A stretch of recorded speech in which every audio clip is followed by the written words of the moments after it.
Olá, tudo bem com vocês? Espero que sim. Meu nome é Elias e essa é a correção da quarta semana do PET 3 de Química do primeiro ano do ensino médio de 2021. Questão número 1.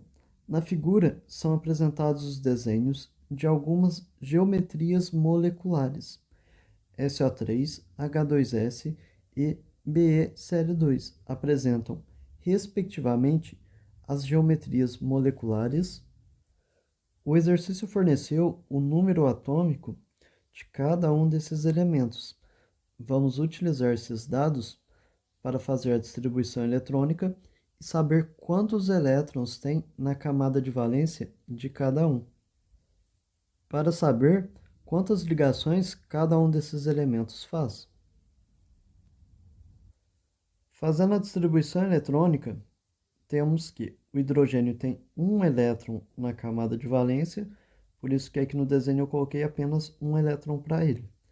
O berílio tem dois elétrons na camada de valência, por isso que aqui tem dois elétrons com berílio.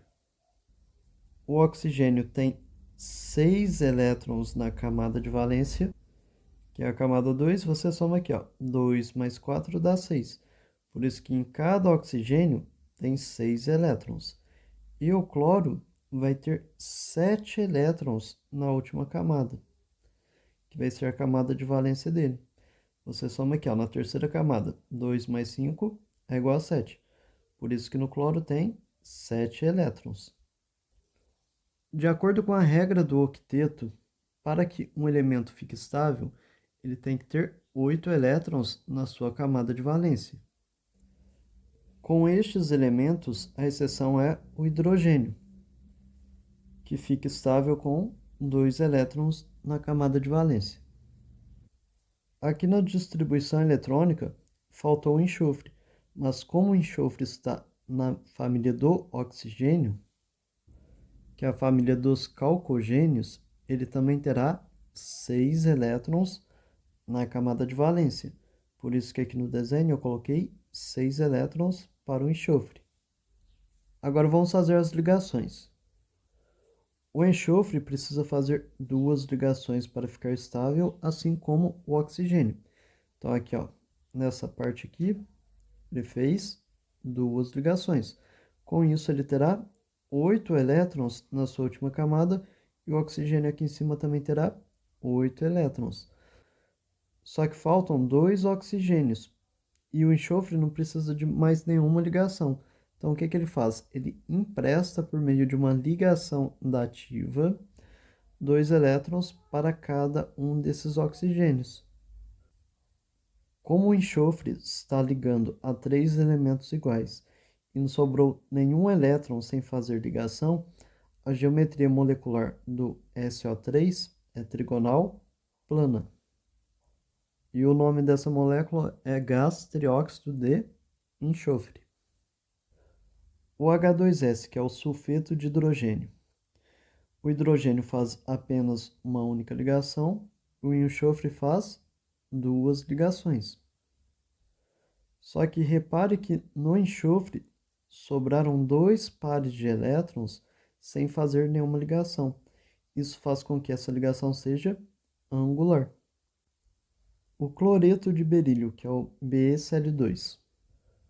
O berílio faz apenas duas ligações, que ele só tem 2 elétrons na camada de valência. O cloro faz apenas uma única ligação, que ele já tem 7 elétrons na camada de valência. Para interar a regra do octeto, ele necessita de apenas um elétron. E como o berílio está ligando a 2 elementos iguais e não sobrou nenhum par de elétrons sem fazer ligação, a geometria molecular dele será linear. Com isso, a resposta será a letra C. Trigonal plana, angular e linear. Vamos para a próxima questão.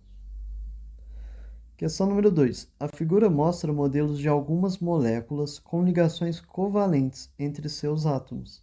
Analise a polaridade dessas moléculas, sabendo que tal propriedade depende da, número 1, diferença de eletronegatividade entre os átomos que estão diretamente ligados.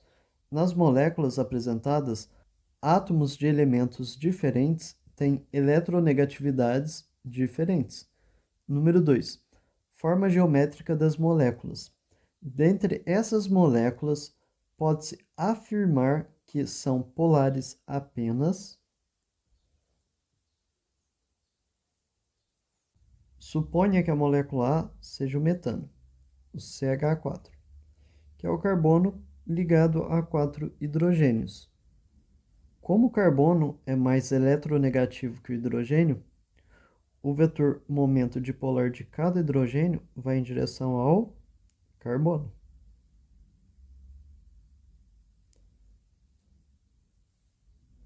Com isso, qual que vai ser o vetor momento dipolar resultante? Ó, este aqui vai cancelar com este, porque eles têm a mesma direção e sentidos opostos. E esse daqui vai cancelar com isso. Tem a mesma direção e sentidos opostos. Assim sendo, o vetor resultante do momento dipolar vai ser igual a zero, fazendo com que a molécula seja apolar. Então, o número 1 é apolar. A molécula B. Suponha que essa molécula seja o gás carbônico, CO2. Então, aqui no centro a gente tem o carbono ligado a 2 oxigênios. Como o oxigênio é mais eletronegativo que o carbono, o vetor momento dipolar vai em direção aos oxigênios. Como os elementos ligados ao carbono são iguais e os vetores momento dipolar têm a mesma direção em sentidos contrários, eles se cancelam. Com isso, o vetor momento dipolar resultante vai ser igual a zero, fazendo com que esta molécula seja apolar. Molécula C. Suponha que seja a água, o H2O, o oxigênio ligado a 2 hidrogênios. Como o oxigênio é mais eletronegativo que o hidrogênio, o vetor momento dipolar vai em direção ao oxigênio. E qual vai ser o vetor momento dipolar resultante? Vai ser a soma dos dois vetores, que vai ser para cima. E como ele é diferente de zero, essa molécula é polar. Molécula D, suponha que isso aqui seja o HCl, que é o ácido clorídrico. Como o cloro é mais eletronegativo que o hidrogênio, o vetor momento dipolar vai em direção ao cloro. E como o vetor momento dipolar resultante é diferente de zero, essa molécula também vai ser polar. Dentre essas moléculas, pode-se afirmar que são polares apenas, resposta à letra F aqui, que seria a letra E, apenas a C e a D.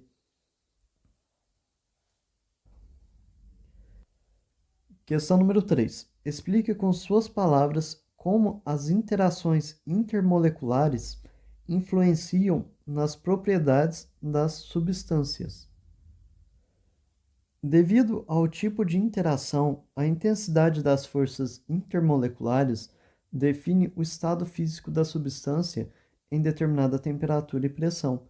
Por exemplo, quanto menos intensas forem as forças intermoleculares, menor será a sua temperatura de ebulição. Questão número 4. Com base nas informações sobre a geometria das moléculas, classifique as moléculas a seguir em polares ou apolares e indique em que propriedade dos átomos e das moléculas você se baseou para classificá-las. HBr é o ácido brômico. O NH3 é amônia ou amoníaco. H2O é a água. N2 é o gás nitrogênio. E o CCl4 é o tetracloreto de carbono. A propriedade que foi utilizada para definir a polaridade das moléculas foi a eletronegatividade. O ácido brômico tem geometria molecular linear, está ligado a apenas um único hidrogênio. E como os dois elementos têm eletronegatividade diferente, o vetor momento dipolar resultante vai ser diferente de zero, fazendo com que ela seja polar. A amônia ou amoníaco tem geometria molecular piramidal e ela vai ser polar porque o vetor momento dipolar resultante também é diferente de zero. Se você somar aqui ó, os três vetores, o vetor resultante vai ser para cima, fazendo com que ele seja diferente de zero. A água tem geometria molecular angular e o vetor momento dipolar resultante é diferente de zero, fazendo com que ela seja polar.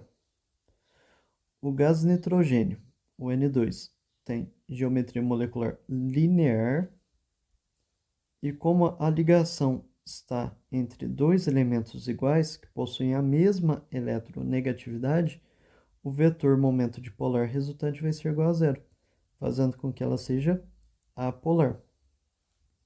O tetracloreto de carbono tem geometria molecular tetraédrica. O carbono está ligado a 4 elementos iguais. Com isso, o vetor momento dipolar resultante vai ser igual a zero. Por quê? Vamos pegar aqui ó, na vertical. O cloro que está em cima e o cloro que está embaixo. O vetor momento dipolar do cloro que está em cima tem a mesma direção que o vetor momento dipolar do cloro que está embaixo. Eles têm sentidos contrários. Então, um vai cancelar com o outro. Aqui na horizontal é a mesma coisa. Um vai cancelar com o outro, fazendo com que o vetor momento dipolar resultante seja igual a zero, o que faz com que esta molécula seja apolar. Obrigado por assistir. Tenha uma ótima semana. Inscreva-se no canal e deixe seu like. Tchau, tchau.